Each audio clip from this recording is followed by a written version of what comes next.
পৃথিবীর জনসংখ্যা খুব বেড়ে যাচ্ছে, তবে মানুষের সংখ্যা কমে যাচ্ছে। জনসংখ্যা খুব বাড়ছে কিন্তু মানুষ কমে যাচ্ছে। আল্লাহ পাক নিজেই বলেছেন, লাহুম কুলুবুল লা ইয়াফকাহুনা বিহা, আমি ওদের অন্তর দিয়েছি কিন্তু বোঝে না। বোঝে তো আবু জেহেলের মতো। আবু বকর আর আবু জেহেল দুজনাই নবীকে দেখেছে, দুজনেই নবীর একই ওয়াজ শুনেছে, কিন্তু আবু জেহেল ইন্টারন্যাশনাল বেঈমান। যদিও আবু জেহেল নবী বারহাক এটা আমার আপনার চাইতেও বেশি করে জানত। সে আবু জেহেল ইন্টারন্যাশনাল বেঈমান। আর আবু বকরের নাম করলে আমরা বলি রাদিয়াল্লাহু আনহু। তো বর্তমান সময়ে আবু জেহেল মার্কা অন্তর নিয়ে শুনলে হবে না। ওয়ালাহুম আ'য়ুনুল লা ইউবসিরুনা বিহা, ওদের চোখ দিয়েছি কিন্তু দেখেও দেখে না। আবু জেহেলের চোখ দিয়ে দেখলে হবে না, আবু বকরের চোখ দিয়ে দেখতে হবে।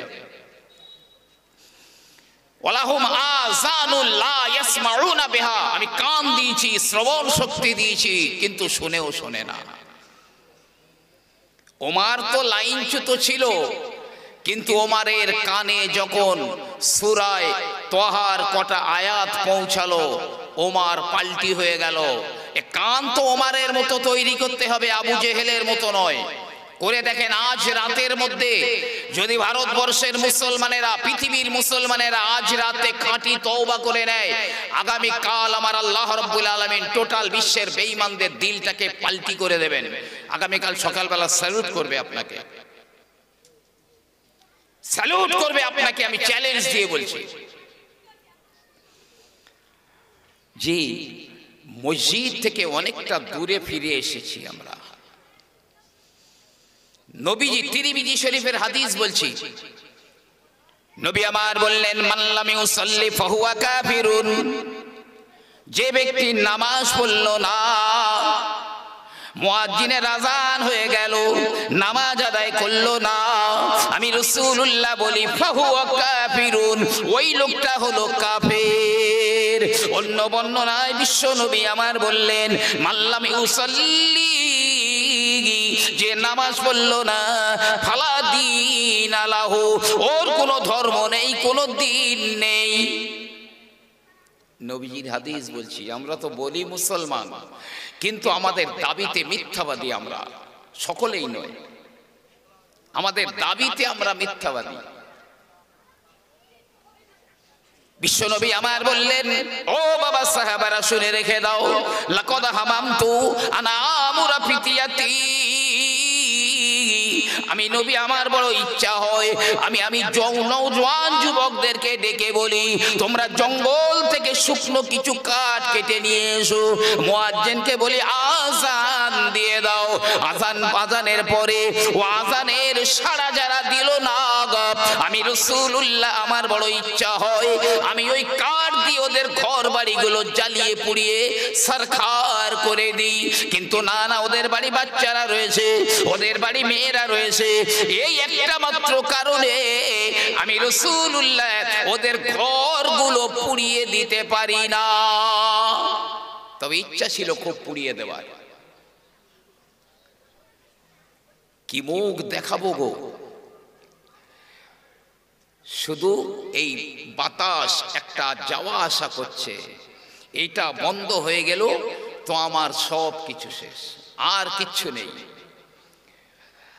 আর কেউ নেই, সব তাড়াহুড়ো, একই উদ্দেশ্য, কখন পুঁতে ফেলবো মাটিতে সবারই। যে আপনার জন্য কাঁদছে, পাগল হয়ে যাচ্ছে কেঁদে, সেও চিন্তা করছে যে একে বাড়িতে রাখা যাবে না, মাটিতে পুঁতে দিতে হবে, সেদিন কি জবাব দেবেন? আপনি বলবেন স্টেজে মেরে দেবো, বলবে তোমার রবকে, ও তো হামেশাই বলে দেবো আল্লাহ। অতটা সহজ নয়। কিতাবের মধ্যে বিশ্বনবী আমার বললেন, ওই ব্যক্তি তো জবাব দিতে পারবে যে আল্লাহকে রব বলে মেনে নিয়েছে, তার পাঠানো দিনকে মাথা পেতে মেনে নিয়ে ওই আমলটা করে নিয়েছে, আমল করে নিয়েছে, তাদের জবান দিয়ে আল্লাহ রাব্বুল আলামিন বার করে দেবেন রব্বি আল্লাহ, তা নাইলে হারগিজ বার হবে না।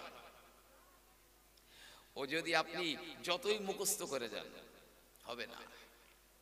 বিশ্বনবী সাল্লাল্লাহু আলাইহি ওয়াসাল্লাম বলেন, তোমাকে প্রশ্ন করা হবে মা দীনুকা, তোমার ধর্ম কি? না না, বলতে পারবে না ইসলাম হলো আমার ধর্ম। তারা বলতে পারবে না কখনোই, যারা ইসলামকে মেনে নেয়নি, ইসলামের বিধি নিষেধগুলো মেনে নেয়নি, বাস্তবে আমল করে না, ওদের জবান দিয়ে বার হবে না মান নবিয়ুক, তোমার নবীকে। তাছাড়াও নবীজিকে দেখানো হবে কবরে, মান হাজার রাসূল, এই লোকটা কে?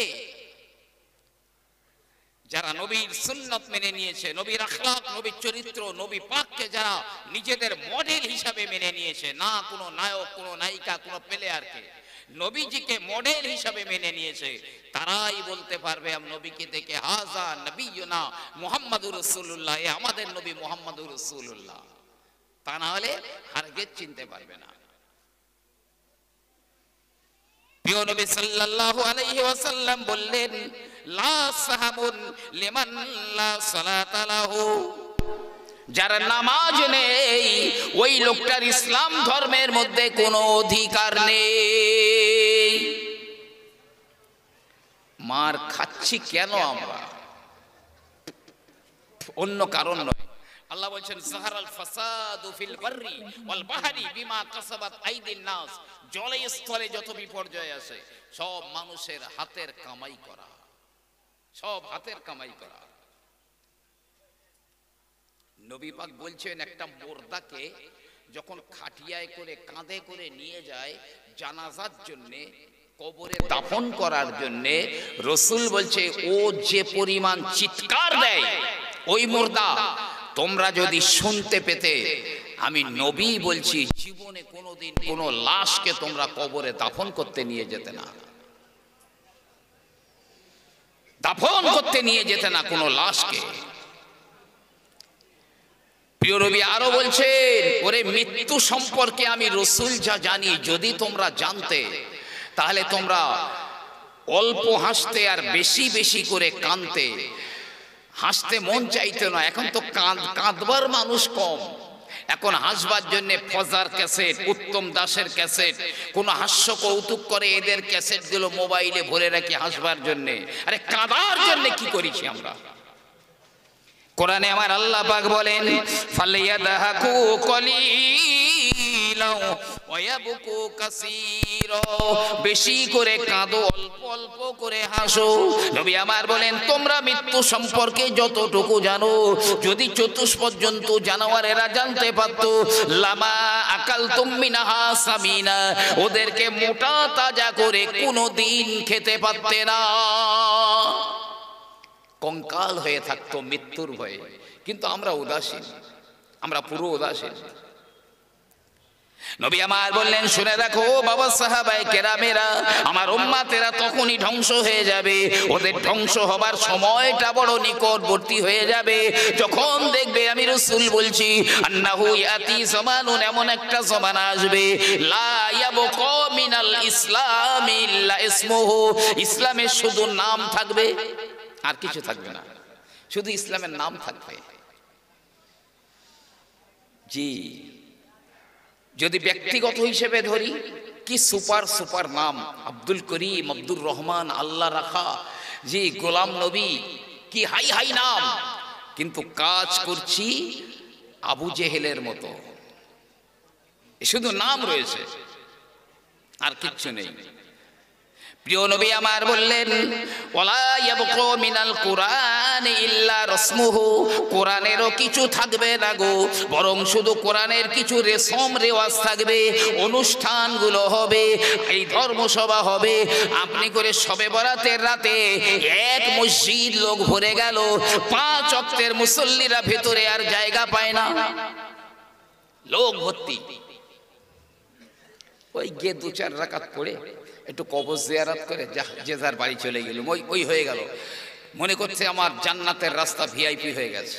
কেউ শবে কদরে মসজিদ ভরা লোক, পরের দিন থেকে আর লোক পাওয়া যায় না। নবী আবার বললেন, আমি রাসূলুল্লাহ বলি, শুধু তাই নয়, আমি আল্লাহর নবী বলছি শুনে রাখো, কোরআন তো কোরআনের ভিতরেই থাকবে, কোরআন মানুষের কাছে থাকবে না, বরং কোরআনের উপরে আমল করাটা লজ্জাকর মনে হবে ওই জমানার মানুষদের কাছে। কোরআনের প্রতি আমল করতে তাদের লজ্জা লাগবে। মাসাজিদাহুম আমিরাতুন ওয়া হিয়া খরাবুম মিনাল হুদা, মসজিদগুলো ব্যাপক সুন্দর হবে, মসজিদ দেখলে মন কেড়ে নেবে, মসজিদ দেখলে নয়ন জুড়িয়ে যাবে, মসজিদ হবে হেভি হেভি কারুকার্যময়। আমি রাসূলুল্লাহ বলছি শোনো, না না, মাসাজিদাহুম আমিরাতুন ওয়া হিয়া খরাবুম মিনাল হুদা, কিন্তু ওই মসজিদের ভিতরে হেদায়েত থাকবে না, মসজিদে হেদায়েত থাকবে না। এক মসজিদ লোক যদি নামাজ পড়ে, কারো মন নামাজের মধ্যে থাকবে না, কারোর বাজারে, কারোর ক্ষেত খামারে, কারোর বাড়িতে, কারো অন্য কোথাও বিভিন্ন দিকে মন চলে যাবে, নামাজে হুজুরে কলবে একাগ্রতা থাকবে না। মসজিদে হেদায়েত তো থাকবে না, মসজিদের মুসল্লিও কমে যাবে, মসজিদগুলো হাহাকার করবে, মসজিদগুলো ফাঁকা হয়ে থাকবে। আমি রাসূলুল্লাহ বলি শুনে রাখো, লা তাকুমুস সাআতু হাত্তা ইয়াতাবাহান নাসু ফিল মাসাজিদ, যতক্ষণ না মসজিদ নিয়ে মানুষ গর্ব না করবে ততদিন পর্যন্ত কিয়ামত হবে না। এ দোকানে সে দোকানে দেখবেন বলে, ও আমাদের গ্রামে যাস একবার, মসজিদ বানিয়েছি দেখে আসবি, অথচ ও এক রাকাত নামাজ পড়ে না, ও নিজেই নামাজ পড়ে না, গর্ব করছে মসজিদ নিয়ে, কি মসজিদ বানিয়েছি। মসজিদে হেদায়েত আছে কেমন? যে লোকটা এই মসজিদে ফেরেশতার মতো নামাজ পড়ছে, মসজিদ থেকে বাইরে বার হচ্ছে, এখনো বারান্দায় মসজিদের মানে বাউন্ডারির মধ্যে পকেটে হাত আর পকেটে হাত, মানে টুপি ঢোকাবে আর একটা বার করবে, আছে হেদায়েত। যাহারাতিল আসওয়াদু ফিল মাসাজিদে, মসজিদ ঘরে যারা থাকবে এদের মধ্যে অনেকেই জোরে জোরে মসজিদে কথা বলবে, না না না, আমি আল্লাহর নবী বলছি ওই সময়ে আমার উম্মতের ধ্বংস হয়ে যাবার সময় বড় নিকটবর্তী। মসজিদ খালি, মসজিদে হেদায়েত নেই, যে যার মতো চলছি, কিন্তু জবাব দেবেন কি? এই দুনিয়ার জীবনটা কেমন আর আখিরাতের জীবনটা কেমন, হাদিস পাকে এসেছে, শোনেন, খুব মন দিয়ে শোনেন। যদি গোটা পৃথিবীটা একদম 1 ইঞ্চি জায়গা বাদ নেই, টোটাল পৃথিবীতে সরিষার দানা দিয়ে ভর্তি করে দেওয়া হলো, কত দূর? সেই প্রথম আসমান পর্যন্ত সরিষার দানা পুরো স্তূপ করে দেওয়া হয়েছে প্রথম আসমান পর্যন্ত। তো প্রথম আসমানের দূরত্ব কত জানেন? পৃথিবী থেকে নবীজি বলেছেন 500 বছরের রাস্তা। একটা আরবি ঘোড়া 500 বছর দৌড়ালে যত দূর যেতে পারে, আর বিজ্ঞানের ভাষায় 9,30,00,000 মাইল। এই টোটাল পৃথিবীটা যদি সরিষার দানা দিয়ে আসমান পর্যন্ত ভর্তি করে দেওয়া হয়, আর একটা পাখি বছরে একটা করে সরিষার দানা তুলে নিয়ে যাচ্ছে, প্রতি বছরে একটা করে সরিষার দানা তুলে নিয়ে যাচ্ছে, তাহলে বলেন তো এই গোটা পৃথিবী ব্যাপী আসমান পর্যন্ত যে সরিষার দানা, এই দানা শেষ হতে ক বছর লাগবে? প্রিয় নবী আমার বললেন শুনে রাখো ও আমার সাহাবারা, ওই একটা মাত্র পাখি একটা করে বছরে একটা করে সরিষার দানা নিয়ে যেতে যেতে হয়তোবা একদিন ওই দুনিয়ার ওই সরিষাগুলো শেষ হয়ে যাবে। তবে আমি রাসূলুল্লাহ বলি পরকালের জীবন শেষ হবে না।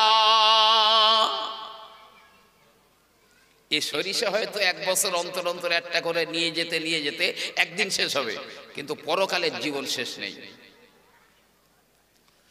এই সামান্য জিন্দেগির জন্যে কেয়ামতের দিনের আমাদের এই 100 বছরের জীবনটা কত জানেন? কেয়ামতের একটা দিন হবে 50,000 বছরের মতো লম্বা। সেই তুলনায় দুনিয়া যে লোকটা 100 বছর হায়াত পেয়েছে, কেতাবে এসে সেই লোকটা পরকালের দিনের তুলনায় মাত্র 1.5 থেকে 1 মিনিট অথবা 1.5 মিনিট দুনিয়ায় ছিল। 1 মিনিট অথবা 1.5 মিনিটের ওপরে নয়, দুনিয়াতে ছিল। এই সামান্য জিন্দেগির জন্যে বুদ্ধিমান মানুষরা কখনো তার ওই চিরস্থায়ী জিন্দেগিটা বরবাদ করে দিতে পারে না, হারগিজ বরবাদ করতে পারে না। জি হ্যাঁ, কি কঠিন দিন আসবে সেদিন।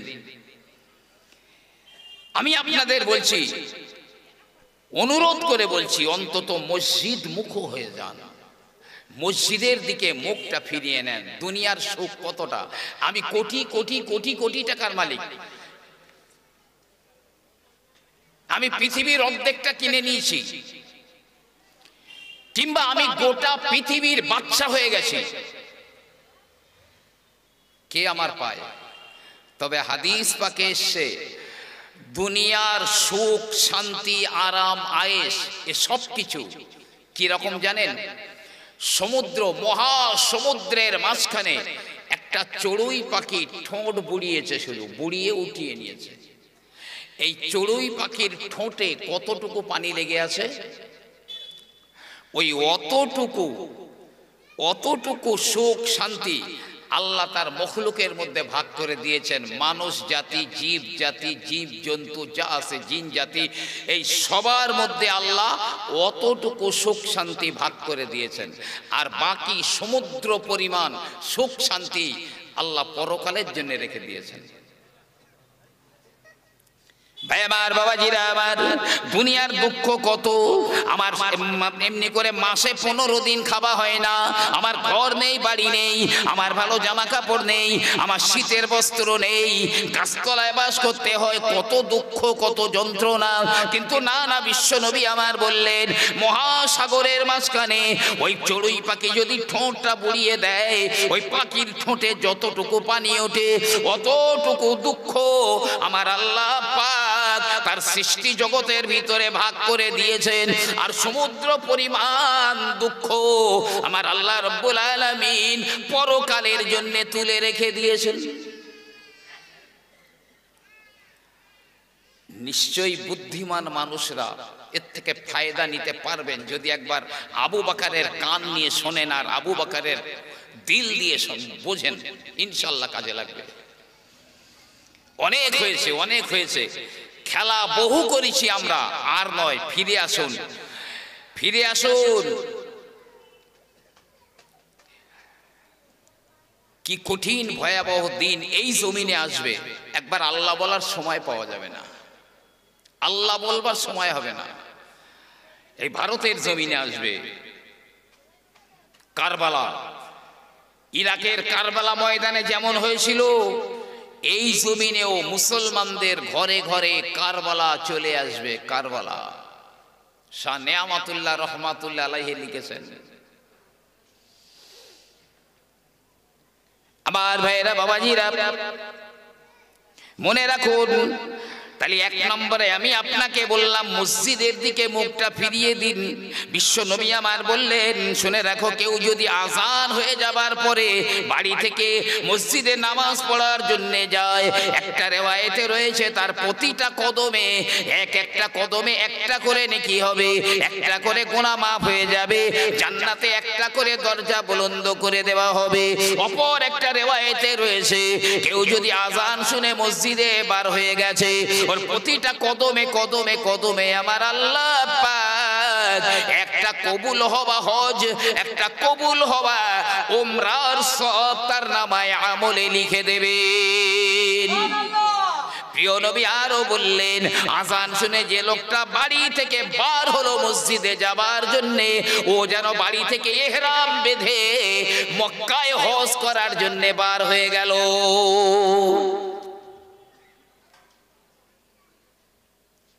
জি, কিয়ামতের ময়দানে আল্লাহ পুলসিরাত বানাবেন। পুলসিরাত 15,000 বছরের রাস্তা, নিচে জাহান্নাম, জাহান্নামের উপরেই পোলটা বানাবেন আল্লাহ। তবে কিরকম? চুলের চেয়ে সরু, তলোয়ারের চেয়ে ধার। আবার তার দুই দিকে লতানো কাঁটা গাছ লাগানো আছে। চুলের চেয়ে সরু, তলোয়ারের চেয়ে ধার, ঘুটঘুটে অন্ধকার, নিচে জাহান্নাম। এই পোলের দুই দিকে কাঁটা গাছ লতানো লাগানো আছে। 5000 বছর সোজা উঠতে হবে, 5000 বছর সমান যেতে হবে, 5000 বছর নিচে নামতে হবে। কারোর মনে যদি জাররা পরিমাণ সন্দেহ হয় যে এটা হতে পারে না, সে আমার রসুলের উপরেই দোষারোপ করছে, আমার উপরে নয়। আমার আল্লাহ রাব্বুল আলামিন বলবেন, এ আমার বান্দারা, যা ওই পোল পার হয়ে ওই পারে চলে যা, পোল পার হয়ে ওই পারে জান্নাত রয়েছে, চলে যা। কাফেরদের পুলের উপরে উঠতে হবে না, কাফের বেঈমানদের জন্য জাহান্নামে যাওয়ার একটা বাইপাস রয়েছে, বাইপাস দিয়ে ডাইরেক্ট ওরা জাহান্নামে চলে যাবে। তবে যারা মনে করে আমরা মুসলমান, ওদেরকে পোলটা পার হতে হবে। ওই পুলে কার হিম্মত রয়েছে পার হবার? পুলি যেই পা দেবে, দুই দিকের কাঁটা গাছ পায়ে জড়িয়ে নিচের দিকে টানবে, নিচে টানবে, পড়লেই জাহান্নাম, কেটে পড়লেই জাহান্নাম। আর জাহান্নামে পড়লে নিচে পর্যন্ত পৌঁছাতে সময় লাগবে 500 বছর। 500, জি হ্যাঁ, 500 বছর সময় লাগবে। ফেরেশতারা ওর নাসিয়া ধরে, নাসিয়াতিন কাযিবাতিন খাতিয়া, এই মিথ্যাবাদীদের নানা রাসূল আমার বললেন, আল্লাহ পাক আমাদের দুর্ভাগ্য করো না, আল্লাহ আমাদের লাঞ্ছিত করো না, আমাদেরকে যেন বঞ্চিত করো না। নবী আমার বললেন, সাহাবারা বললেন, হুজুর কারা বঞ্চিত, কারা লাঞ্ছিত, কারা হলো হতভাগা? বিশ্ব নবী আমার বললেন, যারা নামাজ পড়ে না তারাই হলো লাঞ্ছিত, হতভাগা। সাহাবায়ে কেরামরা বসে আছেন, আল্লাহ নবী বললেন, বিশ্ব নবী আমার বললেন, কেউ জাহান্নামে যাবে না, তবে আমাকে যারা বিশ্বাস করে না, আমাকে যারা মানে না, ওরাই তো যাবে জাহান্নামে। সাহাবায়ে কেরামরা বললেন, হুজুর কে আপনাকে মানে না? নবী আমার বললেন, শুনে রেখে দাও, যে আমার সুন্নতকে মেনে নিল না, যে নামাজ পড়লো না, ওই আমি রাসূলুল্লাহকে মানলো না, ওই তো যাবে জাহান্নামে, ওই তো লাঞ্ছিত, বঞ্চিত, হতভাগা হলো। ওই এক জাররা কোথাও যাওয়ার পথ নেই, এক জাররা পথ নেই, কোথায় যাবেন? প্রিয় নবী সাল্লাল্লাহু আলাইহি ওয়াসাল্লাম এখনো পর্যন্ত এই উম্মতের জন্য কেঁদে জারে জার হয়ে যাচ্ছেন, কবর শরীফে কেঁদে হয়রান হয়ে যাচ্ছেন, আল্লাহ আমার উম্মত, আমার উম্মত। কবর থেকে নবী উঠবার সঙ্গে সঙ্গেই দেখবে কেউ নেই। জিবরাইল, আগে আমার উম্মত কোথায় বলো, ওরা কি পুলসিরাতে রয়েছে না কোথায়, আগে আমার উম্মতের খবর দাও। হাসর ময়দানে আদম থেকে ঈসা পর্যন্ত সব নবী কাঁদবেন, সব নবী। মুসা নবী কাঁদবেন, আদম নবী কাঁদবেন, আল্লাহ আমাকে বাঁচাও। আমি আর কারো জন্য বলি না, আল্লাহ শুধু আমি আদমকে বাঁচিয়ে দাও। মুসা নবী, নূহ নবী কাঁদবেন, আল্লাহ কারো জন্য বলি না, শুধু আমাকে বাঁচিয়ে দাও। ইব্রাহিম নবী বলবেন, আল্লাহ আমি কারো জন্য কাঁদি না গো, আল্লাহ পাক শুধু আমি ইব্রাহিমকে বাঁচিয়ে দাও। এমনি করে হযরত ইসমাঈল আলাইহিস সালাম আছাড় খেয়ে পড়ে যাবে, মাটির উপরে ময়দানে মাহশরে আছাড় খেয়ে পড়ে যাবে। আল্লাহ পাক আমার মা হাজেরার জন্য কাঁদি না, আমার পিতা ইব্রাহিমের জন্য কাঁদি না, আমি ইসমাঈলকে বাঁচিয়ে দাও। মুসা নবী কাঁদবেন, আল্লাহ আমি কারো জন্য না, আমার মা বাপ, আমার বিবি বাচ্চার জন্য না, শুধু আমি, আমাকে বাঁচিয়ে দাও। ঈসা নবী আছাড় খেয়ে পড়ে যাবে, অসহায়ের মতো কেঁদে জারে জার হয়ে বলবে, আল্লাহ আমার মা মরিয়মের জন্য আমি বলছি না, আমি শুধু আমার চিন্তা, আমাকে বাঁচাও, আমাকে বাঁচাও। কিন্তু বিশ্ব নবী ওই একজনই মাত্র বলবেন, আল্লাহ আমি আব্দুল্লাহর বেটা, আমি মুহাম্মাদুর রাসূলুল্লাহ, আমাকে বাঁচাতে হবে না, হবে না, হবে না, আমি বাঁচতে চাই না, শুধু আমার উম্মতগুলোকে বাঁচিয়ে দাও। সে উম্মত বুড়ো আঙুল দেখাচ্ছে, এ মুসলমান মার খাবে না তো মার খাবে কে? যে ওয়াজ কাজে লাগবে ঈমানদারদের জন্য। ফাযাক্কির ইন্না যিকরা তানফাউল মুমিনিন, হে নবী আপনি ওয়াজ করুন, এই ওয়াজ ঈমানদারদের জন্য কাজে লাগবে। কিন্তু ওয়াজ যদি কাজে না লাগে তখন নিজেকে কি ভাববেন আপনি, সেটা আপনি নিজেই চিন্তা করবেন। কোরআন বললাম ফাযাক্কির, হে নবী আপনি ওয়াজ করুন, ইন্না যিকরা তানফাউল মুমিনিন, এই ওয়াজ ঈমানদারদের জন্যই কাজে লাগবে। কিন্তু এই ওয়াজ যদি কাজে না লাগে তাহলে সে কোন ব্যক্তি নিজেই বুঝতে পারবে, প্রত্যেক জনাই বুঝতে পারবে। মসজিদের দিকে মুখ করে দিন। বিশ্বাস করেন আলেমরা এই রাত জেগে গলা ফাটিয়ে এমনিতে বলছে না, আপনার ভালোর জন্য বলছে। মুজাদ্দিদে জামান দাদা হুজুর কেবলা, আমি একদম পুরাতন কথা বলছি, নবী পাক একবার তার রওজা শরীফের ভিতরে ডেকে নিয়েছিলেন। হুজুর 8 জনা সঙ্গী নিয়ে রওজা আতহারের মধ্যে ঢুকেছিলেন। সালাম করলেন, কবর থেকে সালামের জবাব এলো, নবুয়তের হাত দুটো বাইরে বেরিয়ে গেল। আল্লাহর নবী দুটো হাত বার করে দিলেন। মুজাদ্দিদে জামান দাদা হুজুর কেবলা রহমাতুল্লাহ আলাইহি মুসাফা করে নিয়েছিলেন। দাদা হুজুর শেষমেশ খুব কান্নাকাটি করছিলেন।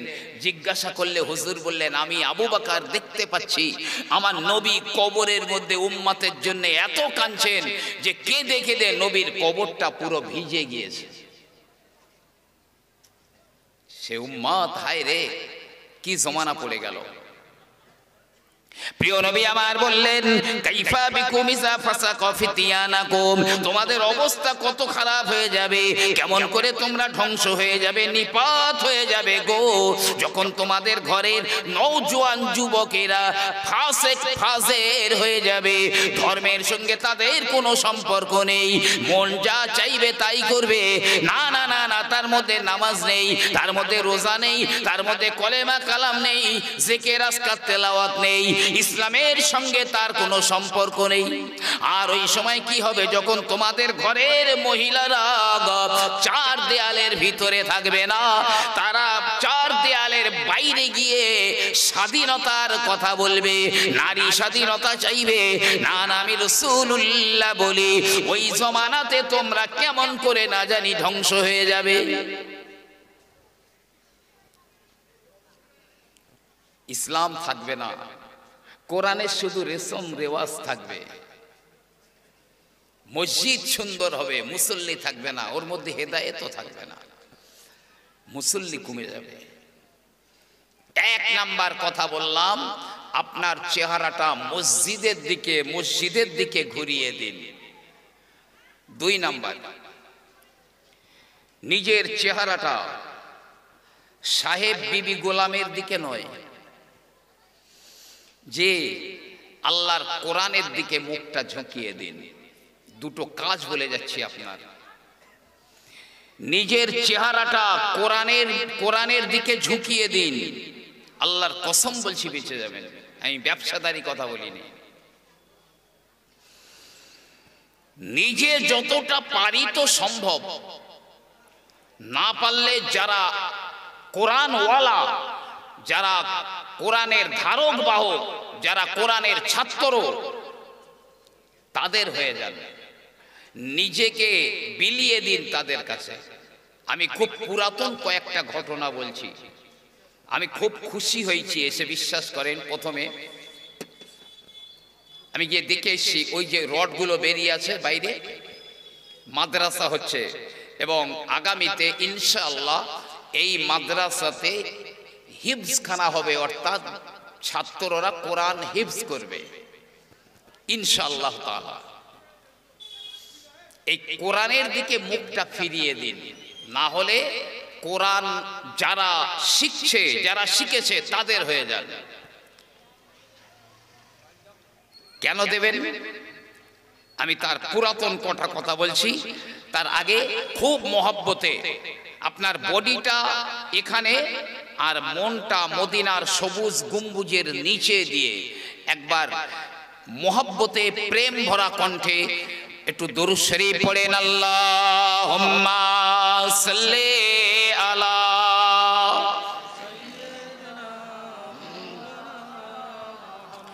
ওয়ালা আলি সাইয়্যিদিনা।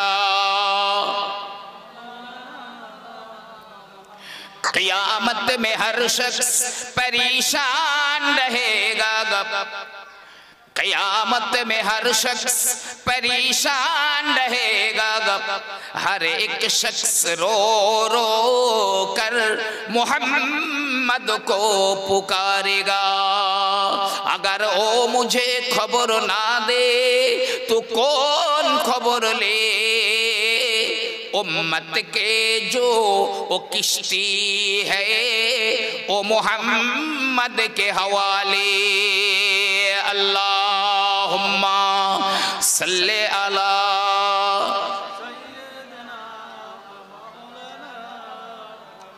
वाला आले सय्यिदिना। ভাই আমার বাবাজিরা আমার, একটা কোরআনের হাফেজের কত মূল্য জানেন? যারা কোরআনের হাফেজ হয়ে গেছে ওদের তো কপাল খুলে গেল, ওদের মা বাপেরও কপাল খুলে গেল। বিশ্বনবী আমার বললেন, ইন্না ফিল জান্নাতে নাহারুন ইসমুহু রায়্যান ফিহি মাদিনাতুম মিন মারজান। জান্নাতের ভিতরে একটা নদী রয়েছে, ওই নদীটার নাম হলো রায়্যান। ফিহি মাদিনাতুম মিন মারজান, ওই জান্নাতের মধ্যে একটা বড় শহর রয়েছে, ওই শহরটা মারজান পাথর দিয়ে বানানো, খুব দামি পাথর। সূরা রহমানের মধ্যে এই পাথরটার নাম আছে ইয়াখরুজু মিনহুমাল লুলু ওয়াল মারজান। এই মারজান পাথর দিয়ে একটা শহর তৈরি করা হবে, একদম সহিহ হাদিস বলছি। নবী আমার বললেন ওই শহরের ৭০,০০০ গেট রয়েছে, ৭০,০০০ গেট রয়েছে। কাদের জন্য বানিয়েছেন? লিহামিলিল কোরআন, কোরআনের হাফেজদের জন্য আমার আল্লাহ পাক বানিয়েছেন ওই শহর, ওই নদী, ওই শহরটা কোরআনের হাফেজদের জন্য আমার আল্লাহ বানিয়েছেন। কিয়ামতের ময়দানে আমার আল্লাহ হাফেজদের ডাকবেন, কিয়ামতের ময়দানে আমার আল্লাহ আলেমদের ডাকবেন। ও হাফেজ সাহেবের আগা, আমি তোমার সিনায় আমার কোরআনটা রেখে দিয়েছিলাম, এই জন্যে আমি আল্লাহ তোমাকে মাফ করে দেব। ও আলেম, তোমার ভিতরে আমি এলেম রেখে দিয়েছিলাম, আমি আল্লাহ তোমাকে মাফ করে দেব বলে যাও যাও যাও, আমি আল্লাহ তোমাদের হিসাব নেব না, তোমরা বিনা হিসাবে জান্নাতে চলে যাও। হাফেজ সাহেবরা, আলেম সাহেবরা যাচ্ছে জান্নাতে মহা আনন্দে। আল্লাহ ডাকবেন, এই এই হাফেজ সাহেবরা শোনো, এই আলেমরা শোনো, তোমরা এমনি এমনি আলেম হাফেজ হয়ে গিয়েছিলে এমনিতেই? না না আল্লাহ, তা নয়। তাহলে কেউ জমি দিয়েছে, কেউ মাদ্রাসা বানিয়ে দিয়েছে, কেউ মাদ্রাসায় টাকা দিয়েছে, ইট বালি রড সিমেন্ট দিয়েছে, কেউ আমাদের দুটো খেতে দিয়েছে, কেউ একটা কথা দিয়ে সহযোগিতা করেছে, যে আমাদের ওস্তাদ পড়িয়েছে তবে আমরা হাফেজ হয়েছি, আলেম হয়েছি। আল্লাহ রাব্বুল আলামিন বলবেন, এই কোরআনের হাফেজেরা, এই আলেমেরা, তোমাদের কোরআন হিফজ করার জন্য, তোমাদের ইলম শিক্ষা করার জন্য যাদের সামান্যতম অবদান রয়েছে, আমি আল্লাহ পাক আমার কোরআনের খাতিরে আমি তাদেরও হিসাব নেব না। যাদের অবদান পেয়ে তুমি হাফেজ হয়েছিলে, তুমি আলেম হয়েছিলে, আমি আল্লাহ পাক তাদেরকেও মাফ করে দিলাম। হাফেজ সাহেবকে ওই শহরে নিয়ে যাওয়া হচ্ছে, প্রথম গেটে নিয়ে যাওয়া হলো। এই গেট খোলো, গেট খোলো, গেট খুলে দেওয়া হবে। হাফেজ সাহেব ঢুকে যাবে, গেটের মধ্যে ঢুকে দেখবে ৭০,০০০ ফেরেশতা দাঁড়িয়ে রয়েছে লাইন ব্যবস্থায় সারিবদ্ধ হয়ে। এই ফেরেশতারা বলবে, হে কোরআনের হাফেজ, আল্লাহ আমাদেরকে এই 70,000 ফেরেশতাকে আপনার নজরানা দিয়েছেন, আপনার খাদেম বানিয়েছেন, আপনি আমাদের কবুল করুন। হাফেজ বলবে, হ্যাঁ হ্যাঁ যাও, তোমরা এখানে থাকো, আমি তোমাদের কবুল করলাম। ওই হাফেজ সাহেবকে 2 নম্বর গেটে নিয়ে যাওয়া হবে, গেট খুলে দেওয়া হবে। ফেরেশতা ডবল হয়ে গেছে, প্রথম গেটে ছিল 70,000, 2 নম্বর গেট খুলে দেখবে 1,40,000 ফেরেশতা দাঁড়িয়ে রয়েছে। 1,40,000। এই কোরআনের হাফেজ, আল্লাহ আমাদের এই 1,40,000 ফেরেশতাকে আপনার হাদিয়া দিয়েছেন, কবুল করুন। ঠিক আছে, এখানে থাকো। 3 নম্বর গেটে নিয়ে যাওয়া হবে, 2,80,000 ফেরেশতা দাঁড়িয়ে রয়েছে। একটা গেটে যত ফেরেশতা রয়েছে, তার পরের গেটে ওই ফেরেশতার সংখ্যা ডবল হয়ে যাবে। এইভাবে একজন কোরআনের হাফিজকে 70,000 গেট যদি পার করে নিয়ে যাওয়া হয়, বলুন না কত কোটি ফেরেশতা একজনা কোরআনের হাফিজের জন্য আল্লাহ পাক তাকে নজরানা দিয়েছেন, গোলাম বানিয়ে দিয়েছেন। হাফেজ সাহেবদের বিশাল অফার, মনে রাখেন, সারা জীবন মনে রাখেন। কেন আপনি এই তলিবুল ইলমদের হয়ে যাবেন, আলেম হাফেজদের আপনি হয়ে যাবেন? নাম শুনেছেন সুলতান মাহমুদ গজনবীর নাম শুনেছেন? এই সুলতান মাহমুদ গজনবী তো বাদশা ছিলেন, তো তার মনে সব সময় অন্তরে 3টে কথা খোঁচা মারত অল টাইম। 1 নম্বর, আমার বাপ সুবক্তগিন ঠিক তো? আমার বাপ তো মিলিটারি ছিল, মাসের পর মাস বাইরে থাকতে হতো, আমার মা খেয়ানাত করিনি তো? সত্যি আমার বাপ সুবক্তগিন তো? মা তো বলেছে ওই তোর বাপ, আমি মেনে নিয়েছি, কিন্তু বাস্তবেও আমার বাপ তো। 2 নম্বর, আমি এত আমল করছি কিন্তু নবীর জিয়ারত কেন পাচ্ছি না? 3 নম্বর, পৃথিবীতে তো বহু দল রয়েছে, কিন্তু আল্লাহর কাছে কোন দলটা সবচাইতে প্রিয়? এই 3টে কথা একেবারে অন্তর পুরে খেত তার। একদিন মাগরিবের নামাজের পরে সুলতান মাহমুদ গজনবী রাস্তার উপর দিয়ে হেঁটে হেঁটে যায়, দেখে একটা রাস্তার ধারে ঘর রয়েছে, ওই ঘর থেকে জানালা দিয়ে একটা আলো পড়ছে রাস্তায়। ওই রাস্তায় বসে বসে ওই আলোতে একটা ছেলে কোরআন তেলাওয়াত করছে। সুলতান মাহমুদ গজনবী বললেন, এ বেটা, ওই তো মসজিদ রয়েছে, মসজিদে কোরআন তেলাওয়াত না করে কেন রাস্তার উপরে তেলাওয়াত করো?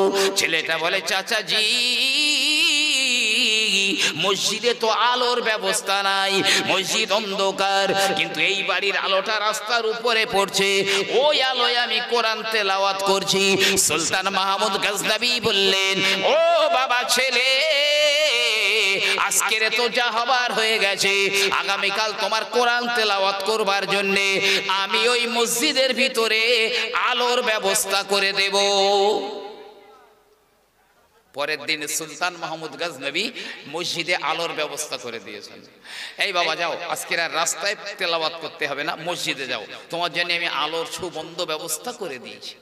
ছেলেটা মসজিদে গিয়ে দেখছে সত্যি আলো, তো এত খুশি হয়েছে ওই ছেলেটা, তলিবুল ইলমটা, দোয়া করছে, আল্লাহ আল্লাহ যে আমার কোরআন তেলাওয়াতের জন্য আলোর ব্যবস্থা করে দিয়েছে, আল্লাহ তার মনের নিয়তগুলোকে আপনি পূর্ণ করে দিন, আল্লাহ।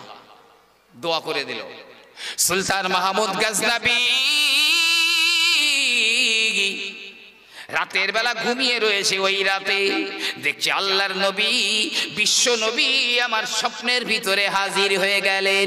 নবী এসে বলছেন, এ সুবক্তগিনের বেটা, তুমি আমার একজন ওয়ারিসকে কোরআন তেলাওয়াতের জন্য আলোর ব্যবস্থা করে দিয়েছো, আমি নবী তোমার জন্য দোয়া চাই, আল্লাহ পাক যেন ইহকাল আর পরকাল দুটো কালের সফলতা মঙ্গল তোমাকে দান করে।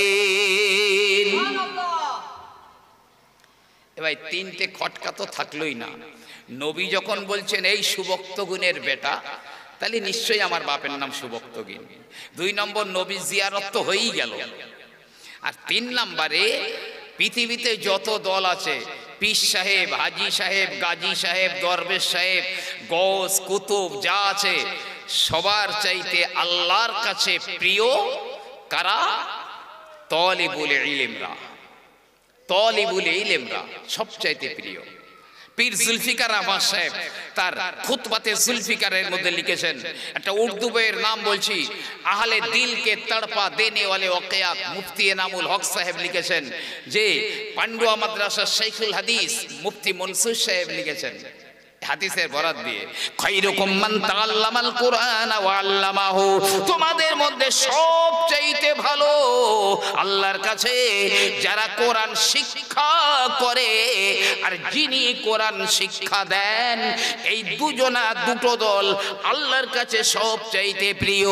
পীর সাহেব যদি হেঁটে হেঁটে যান, আল্লাহর রহমতের ফেরেশতারা তাদের নুরানি ডানা পীর সাহেবের পায়ের তলায় বিছিয়ে দেয় না, গৌস কুতুবের পায়ের তলায় ফেরেশতারা ডানা বিছিয়ে দেয় না। কিন্তু তলিবুল ইলম, এমনকি আপনিও যদি কোনো কোরআন কারো কাছে কোরআন শিখবার জন্য বাড়ি থেকে বার হয়ে যান, আপনার পায়ের নিচেও আল্লাহর রহমতের ফেরেশতারা ডানা বিছিয়ে দেয়। এই দুই দলের উপরে আল্লাহর কাছে অত প্রিয় আর কেউ নেই। জি, সুলতান মাহমুদ গজনবী রহমাতুল্লাহ আলাইহির কথা বললাম। এই দেখেন না, পীর সাহেবের দাম বেশি না তলিবুল ইলমের দাম বেশি? খাজা বাকিবিল্লাহ রহমাতুল্লাহ আলাইহি, যিনি একজন বড় ধরনের আল্লাহর ওলি ছিলেন, খাজা বাকিবিল্লাহ রহমাতুল্লাহ আলাইহি আলা দরজের আল্লাহর ওলি ছিলেন। তিনি দরবারে বসে আছেন আর অনেক মুরিদরা বসে আছে। একটা মুরিদ দাঁড়িয়ে খাজা বাকিবিল্লাহ হুজুরের খুব প্রশংসা করছে, আমার পীর এইরকম, আমার পীরের এত কারামত, এই আছে ওই আছে তাই আছে। আর বাকিবিল্লাহ হুজুর চুপ করে মাথা নিচু করে শুনছেন। আল্লাহ বলছেন, এ বাকিবিল্লাহ তো নিজের প্রশংসা শুনতে ভালোবাসে, এ তো খোদ পছন্দি, বাকিবিল্লাহকে পরীক্ষা করব। তো খাজা বাকিবিল্লাহ হুজুরের জাহিরি এলেম, বাতিনি এলেম আল্লাহ সব কেড়ে নিয়েছেন, সূরা ফাতিহাটাও মুখস্থ নেই আর। খাজা বাকিবিল্লাহ রহমাতুল্লাহ আলাইহি কেঁদে সারেজার হয়ে যান, আল্লাহ পাক কি অপরাধ আমি করলাম, কি গোস্তাকি আমি করলাম, আমার এই হাল কেন হয়ে গেল? আল্লাহ বাকিবিল্লাহর অন্তরে ইলহাম করে দিলেন, বাকিবিল্লাহ রে, তুমি তো নিজের পছন্দ, নিজের প্রশংসা শুনতে ভালোবাসো, ও তোমার নিজের সামনে অত প্রশংসা করলো, তুমি কেন প্রতিবাদ করলে না, চুপ করেছিলে? ও বাকিবিল্লাহ, তুমি যদি তোমার নিজের অবস্থায় ফিরে যেতে চাও, ওই দেখো ওই দূরে মাদ্রাসা রয়েছে, ওই মাদ্রাসায় তলিবুল ইলমরা রয়েছে, ওরা কোরআন হিফজ করে, চলে যে ওখানে ইলম শিক্ষা করে। ওই মাদ্রাসার ছাত্ররা তলিবুল ইলমরা যদি তোমার জন্য দোয়া করে দেয়, আমি আল্লাহ তোমার পূর্বের হালতে ফিরিয়ে দেব, শুধু ওই তলিবুল ইলমদের দোয়ার বরকতে। খাজা বাকিবিল্লাহ হুজুর একদম মাদ্রাসার সামনে চলে গেছেন, ছাত্ররা দাঁড়িয়েছে, ওস্তাদরাও দাঁড়িয়েছে, অত বড় আল্লাহর ওলি। বাকিবিল্লাহ হুজুর বলছে, এই আমার সম্মানে দাঁড়িয়েছো তোমরা, আমার তো সূরা ফাতিহাটাও মুখস্থ নেই, কিচ্ছু নেই। এই মাদ্রাসার ছেলেরা, আমি এসেছি তোমাদের কাছে একটু দোয়া চাইতে, আমি দোয়ার ভিক্ষা করছি, আমি বাকিবিল্লাহ, আমার জন্য তোমরা একটু দোয়া করে দাও। ছাত্ররা মিলে সব হাত তুলেছে, দোয়া চাইছে। और ওই তলিবুল ইলমদের দোয়ার বরকতে আমার আল্লাহ রাব্বুল আলামিন বাকিবিল্লাহ হুজুরের আবার জাহিরি আর বাতিনি ইলমগুলো সব ফিরিয়ে দিলেন। জোরে বলুন সুবহানাল্লাহ। মুফতি মনসুর সাহেব তার কিতাবে লেখেন, ফাজাইল ইলম উলামা, এই উর্দু কিতাবের মধ্যে লিখছেন, শুনে রাখো, কোন তলিবুল ইলম যদি কোন গ্রামের ভিতরে মহল্লায় ঢুকে যায়, তাহলে ওই তলিবুল ইলমের পায়ের ছোঁয়া ওই গ্রামের মাটিতে লাগার জন্য ওই গ্রামে যে সমস্ত কবরগুলোয় আযাব হচ্ছে, আমার আল্লাহ রাব্বুল আলামিন ওই কবরগুলোর আযাবটা আগামী 40 দিনের জন্য বন্ধ করে দেন। আগামী 40 দিন কোনো কবরে আযাব হবে না। কেন? একটা তলিবুল ইলমের পায়ের ছোঁয়া লেগেছে ওই গ্রামের মাটিতে। যাদের মহল্লায় এই রকম মাদ্রাসা আছে তাদের কপাল যে কত ভালো। জি, তাওয়াক্কুল শাহ রহমাতুল্লাহ আলাইহি, তাওয়াক্কুল শাহ, তিনি খুব দাতা লোক ছিলেন।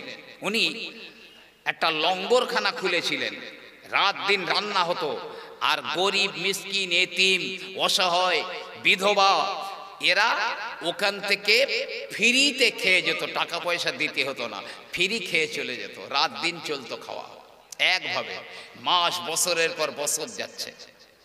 একদিন রাতের বেলা হযরতে তাওয়াক্কুল শাহ ঘুমিয়ে রয়েছেন, আল্লাহর নবী স্বপ্নের ভিতরে হাজির হয়ে গেলেন।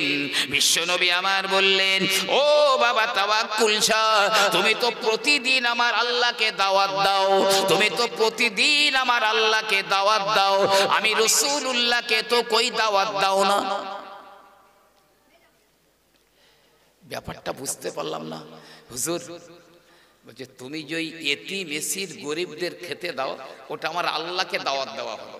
তুমি যদি মাদ্রাসার ছাত্রদের খেতে দিতে, আলেম হাফেজ যারা ওদেরকে খেতে দিতে, আমি রাসূলুল্লাহ আমাকেই দাওয়াত করে খেতে দেওয়া হতো। জোরে বলুন সুবহান।